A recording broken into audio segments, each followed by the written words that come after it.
I'm A.C.Strange, and this is the Bad Movie Show, episode 38, the Remake Show. And in this episode, I'm going to review the remakes of 3 of the greatest horror movies ever made. Now, I got no business reviewing those because everybody should have seen it already. I'm not going to, but what I'm going to do is review the remakes. And I'm going to review them, give you these remakes rating, and I'm also going to give you the rating of the originals, and then I'm going to compare it on a hit or miss basis. Okay? So my husband wants me to go over the rating system, thinking that it might not be clear to you. I rate the movies on a 1 to 5 scale. 1 means it's terrible, 1.5 means it stinks, 2, awful, 2.5, not so good, 3, good, 3.5, very good, 4, great, 4.5, really great, and 5 is everything. I mean, everything. We get the characters tattooed on us, wearing the shirts, you know, everything. I also say, don't bother, wouldn't see it twice, see it, bite, and recite it to go with it. And every once in a while, I throw out a bad movie gold star. Now that means no matter what the rating is, I think it's fantastic, and if I made a list of the best bad movies ever made, the gold stars make it on the list, okay?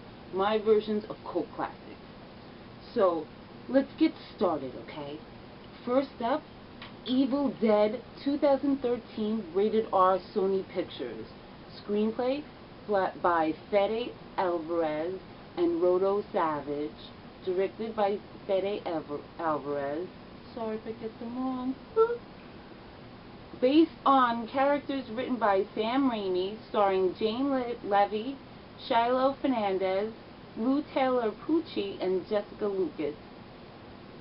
So we have Mia, David's girlfriend, Eric and Olivia.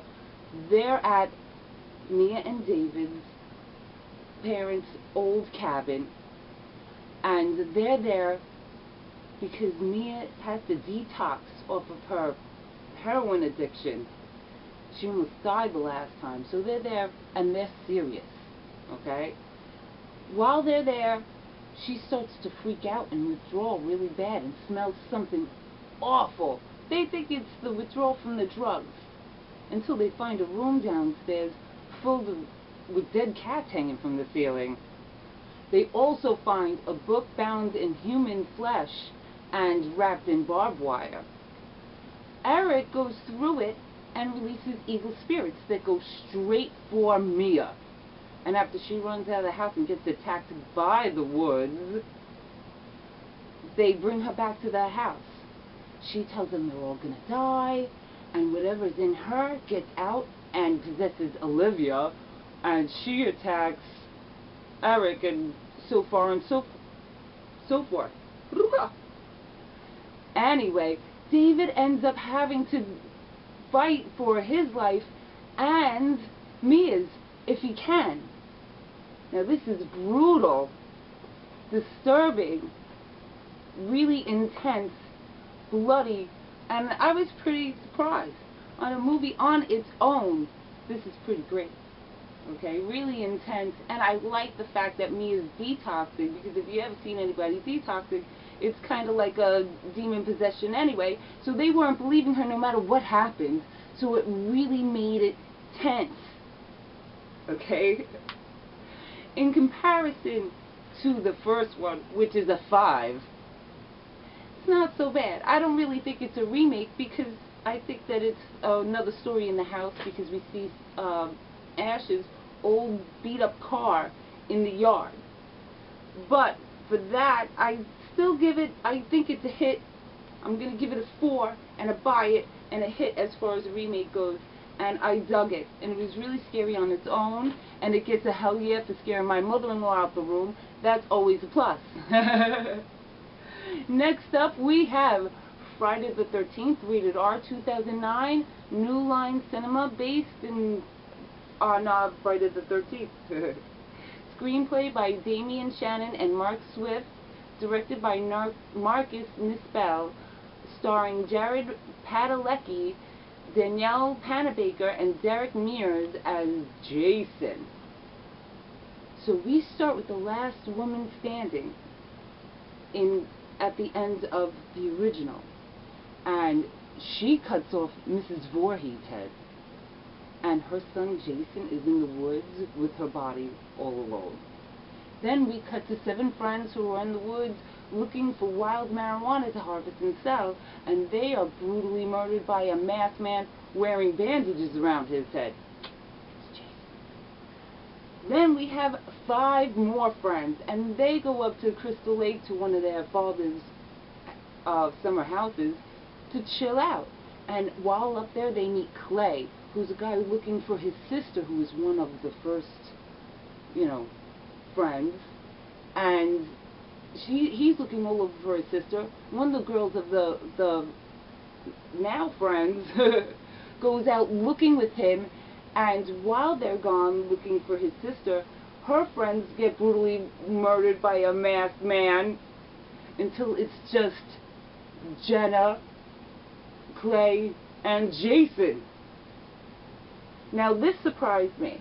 I didn't expect it to be good at all. The first time I saw it, I blew it off, and I was like, eh. And my husband was like, no, this is really cool. You got to give it another chance. And I did, and I was surprised. In this movie, Jason is a man because he was a boy left in the woods. So he's a little quicker, meaner, more aggressive, and can get hurt because he's a man. He's not a supernatural being in this. I liked it a lot up until the end, which disappointed me, but I'm still going to say, see it. I'm going to give it a 3 and see it. Now, the original, which is, again, a 5, and in my eyes, pretty perfect as far as a horror movie goes. This wasn't really a remake as much as another telling of the original story, because it starts exactly where the first one ends off, which I thought was cool in this. I'm going to say it's a hit as far as a remake goes, and I'm going to give it a 3 and a C, and it surprised me. So I give it a smiley face if it was a student in my class. I like when films surprise me. I didn't expect that at all.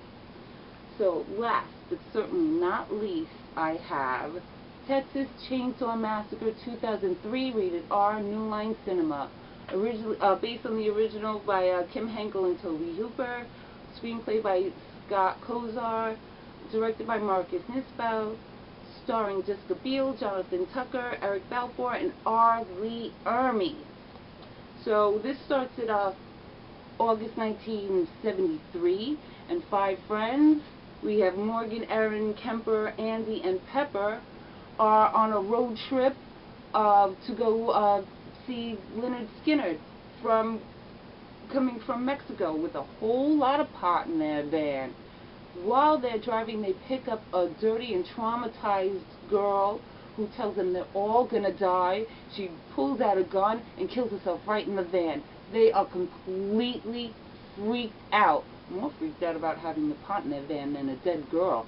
But they go looking for help and find the sheriff, who is a rude, sadistic, mean, and brutal man. Okay? He's really super scary. He has them do all kinds of crazy stuff, and it's when the friends are separated that they are brutally murdered in the hands of the Hewitt family, namely Leatherface, who is a man who wears a mask of human skin and wields a chainsaw. So this is intense, I will say that. And the sheriff saves the film completely because he is totally scary, and if he came up to my car, I would pee myself. Okay? But for the most part, I think, well, as a movie by itself, it's not so bad. And if you took out Leatherface, it'd probably be a little better because the sheriff was everything. Or if we called this Texas Chainsaw Massacre 5 or another Texas Chainsaw Massacre, you might have liked it more. But because this is called a remake and they're trying to do too much with what is in the original a very simple story and a 5, this didn't exactly match up. But I'm not going to totally dog it because R. Lee Ermey put his foot all over this. The sheriff is scary, and thank God they gave us the beginning for another movie with him in it. I'm going to say that this is a 3 and a C it, but I'm not going to suck this off or anything. As a remake, it was a miss. They tried to do too much with such a simple story. But it did have really great shots in it. And, like I said, the sheriff was freaking everything. And the fact that they had a creepy little kid was cool. But the thing that killed it for me was that they switched the families. The family in the original was scary and was probably the best part for me. So that's it for me tonight. What did you think about tonight's show? I know, remakes, we hate them, right? I can't stand remakes mostly, especially as a writer when I have a bookshelf full of original material. But until somebody realizes how awesome my work is, I'll be here reminding you to watch more movies. I'm A.C.Strange, and this is the Bad Movie Show. Good night.